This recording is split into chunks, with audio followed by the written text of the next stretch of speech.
No. Everything starts from the top. We're taking a deeper look at diversity among the Broncos staff. It starts from the top and getting black people, and whether they're black men or women, right, in the room where those decisions are made, because right now we are not. And one of our leading lawmakers is leaving Colorado for D.C. Below zero again tonight, but a beautiful warm-up is in the 7-day. Good evening, and thank you for joining us at 5. I'm Ann Trujillo. I'm Shannon Ogden. Glad you're with us tonight. Today's big weather story, of course, is the cold. Yeah, if you woke up bright and early this morning, you likely felt it for yourself. It was the coldest morning of the year in Denver. The airport hit -11 this morning. Boulder hit -4. Golden, -10. And then Arvada, 13 below. Vail Pass was 22 below. And I certainly hope you weren't anywhere near Antero Reservoir. There, -48 degrees, and that's not even the record. 1962, it dropped to -54 degrees. Chief Meteorologist Mike Nelson joins us live now. And Mike, we got a lot of snow yesterday, although thankfully the sun came out, but the freezing cold is not helping that snow melt. No, and in those high mountain valleys, that cold air just pools and stays there. So we did have the 48 below at Antero Reservoir, 33 below at Kremling, and 31 below at Granby. Dillon and Tabernash -29, 26 below, Fraser and Grand Lake. Estes Park and Breckenridge 22 below, but even out on the plains, Fort Morgan and Franktown at 21 below. Statewide, here are some of the lows. Denver did drop down to 11 below. That is the coldest we've had so far this season. But check out Lyman at 17 below zero. The current temperatures, well, we're at 9 here, 13 currently at Greeley, but it's going to be another sub-zero night as the skies are clear, nothing to stop that cold air from pooling again. So it will be very cold tonight, not as cold tomorrow, milder for Saturday, and we have 50s coming up in the 7-day. I'll have those details for you shortly. All right, we're seeing a little bit. Thank you. And Colorado's not the only one of the deep freeze right now. More than 5,000 flights canceled today across the country, and more than 1,000 of them were out of Dallas. DIA saw about 200, and about 250,000 people now from Texas to Maine are without power, and nearly 2,000 miles of this country are under severe weather alerts. Now here in the Denver metro, it's been just about 24 hours since the snow stopped falling. So be a good neighbor. Don't forget to shovel the snow from the sidewalk around your home. And if you want the latest weather forecast in your area, you can always visit our free Denver 7 Plus app. And there you can get our 24/7 weather stream, and it is free to download. There were no classes today in Douglas County. Around 2,000 teachers, students, and parents braved the freezing cold to go outside and rally against the school board's attempts to fire the district superintendent. But before we get to the rally, let's take an in-depth look at how we got here. In November, 4 conservative candidates were elected to the Douglas County School Board, and this was seen as a reaction to the county's COVID debates, which eventually led to Douglas County leaving Tri-County Health. Well, fast forward 3 months, and the Douglas County School Board has since voted to change its equity policy. Also, behind closed doors, the board's president and vice president allegedly tried to force Superintendent Corey Wise to resign. Now, we interviewed one of the newly elected members, Becky Myers, the day after the November election and asked her directly about the oncoming board's thoughts on Superintendent Wise. Well, yes, we want to give him a chance. It's a grace period. Our district in 4 years has had 3 superintendents. It wouldn't be healthy to go in and turn over tables, fire people, and get rid. That's not how we work. Denver 7's Russell Haythorne was at the rally today and continues our in-depth coverage with concerns from teachers. Thousands of teachers holding a rally outside Douglas County School District headquarters protesting the new board majority's recent actions. I am very appalled at what the majority is doing to Corey Wise. The allegation is the new board majority held behind-the-scenes meetings in an effort to secretly oust Superintendent Corey Weiss.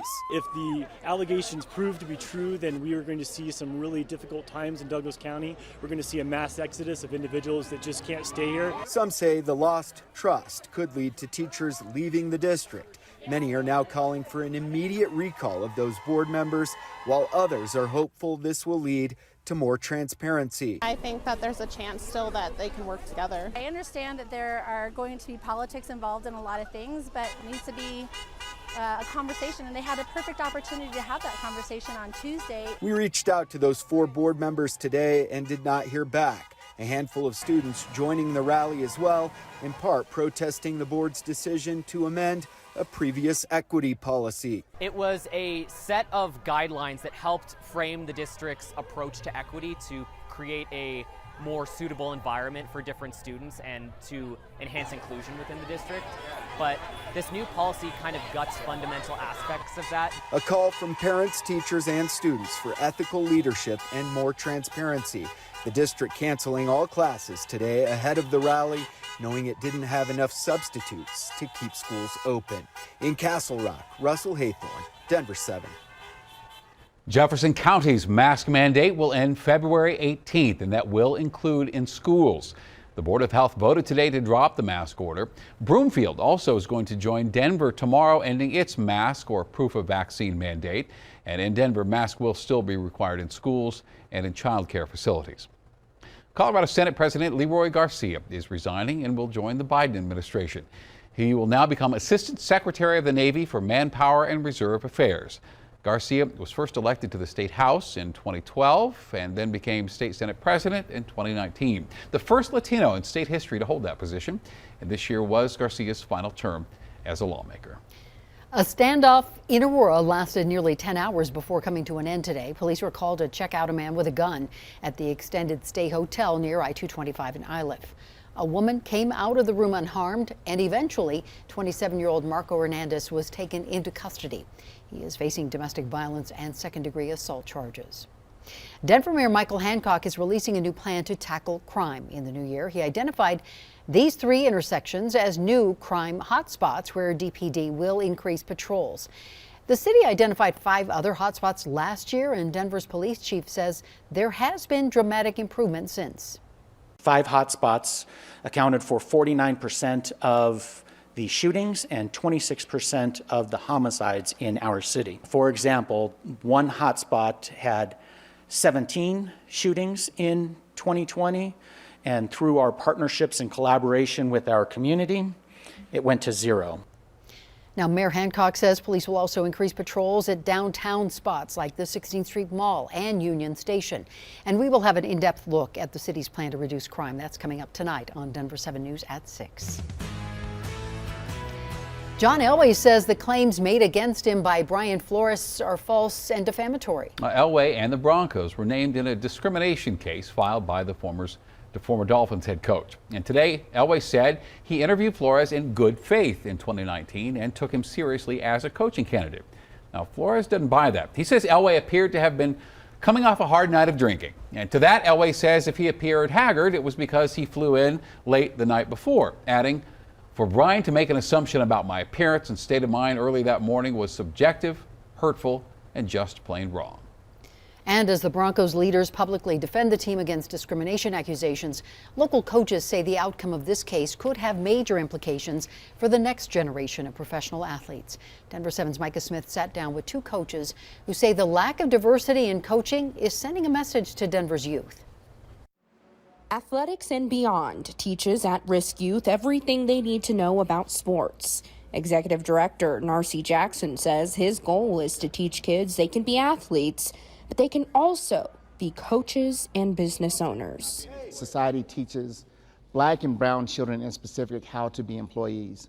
They do very little to teach them how to be employers. Jackson and Program Director Kyle Reese says Brian Flores and his lawsuit against the Broncos and 2 other NFL teams alleging racial discrimination and hiring at the head coach position has been a big topic of discussion in this gym. I think the message is to young people there's even a limitation within the professional ranks. Reese, who is a high school head football coach, says teams have tried to increase diversity by implementing their own programs. We highlighted one this past summer, the Broncos' Marlon Briscoe Diversity Coaching Fellowship. Back then, 15% of NFL teams had head coaches of color. Today, just 9% do, and only 1 coach is Black. You can put policy in place, but do you practice it? Because I don't necessarily think it's fair to paint the Broncos as a racist organization, right? I don't believe that, right? Do I believe what Brian Flores alleged the Bronco management of doing is unprofessional? Very much so. it would be fair even to ask yourself, would they have done that to a white coach? Reese and Jackson say after looking at the numbers, the NFL's diversity efforts don't seem to be genuine. I've known some coaches that have participated in those programs. But Reese says those programs haven't ended with a path to a top coaching job. Reese and Jackson say true change means the NFL and the Broncos in particular have to go beyond unity statements and acts of solidarity and instead start opening the doors of inclusion at the very top. Reporting in Denver, Micah Smith, Denver 7. And last April, the Broncos hired China Ju to the newly created position of Vice President of Diversity, Equity, and Inclusion. And she works directly under Senior Vice President of Strategy, Brittany Bolin.